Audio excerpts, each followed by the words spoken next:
पुणे महामंडळामध्ये गेल्या 4 वर्षापासून समाजातल्या अनेक युवकांना उद्योग व्यवसायासाठी कर्ज प्रस्ताव दिलेले आणि ते कर्ज प्रस्ताव 4 वर्षापासून तिथं धूळ खात पडलेले आणि त्यांनी आता मदत काय केली की महापुण्याच्या वेळेस इथले कर्ज प्रस्ताव हे मुंबईच्या हेड ऑफिसला पाठवले आणि ते पाठवल्याच्या नंतर आता ते म्हणतात की निधी नाही, मग निधी नसताना यांनी कसं पाठवले तर त्यांनी रिटर्न इकडं पाठवून दिले कुठं आपल्या छत्रपती संभाजीनगरच्या कार्यालयात ते प्रस्ताव रिटर्न पाठवले. त्यांचं म्हणणं आहे की निधी नाही, म्हणजे हे 4 वर्षापासून हे काय करतायत की जमा करून घेत आहेत आणि दुसऱ्या महामंडळांना कर्ज वाटप चालू आहे, फक्त महात्मा फुले टार्गेट करतात.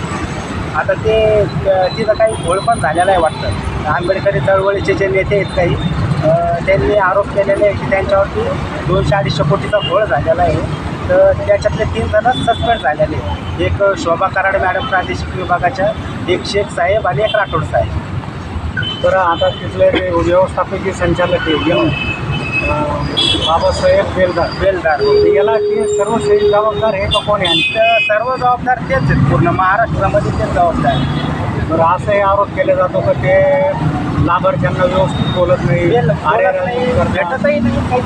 ट्रेनिंगच्या सेंटरच्या नावावर काहीतरी 150 कोटी झालं तर आता तुम्ही याच्या संदर्भात पालकमंत्र्यांना काही भेटलेत का? पालकमंत्र्यांना तर नाही भेटलं, पण मी कलेक्टर साहेब आणि मी आता मदत मुख्यमंत्री कार्यालयाला आणि उपमुख्यमंत्री कार्यालयाला दोघांना मेल केले होते.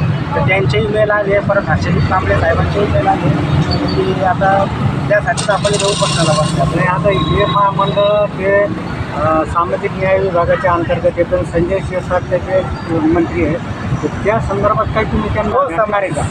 भेटणार आहे, म्हणजे आपण त्यांना एक निवेदन दिलेलं आहे आणि एक सांगितलेलं आहे की आता इथं आमरण आणलं त्या उपोषणाला बसणार आहे, इथं मंडप विना मंडप. आता मला जर का काही झालं तर मी त्याच्यात दिलेलं आहे की संबंधित मंत्री आणि प्रशासन हे जबाबदार राहते. अन्नत्याग आंदोलन हे कोणत्या प्लॅटफॉर्म झाली?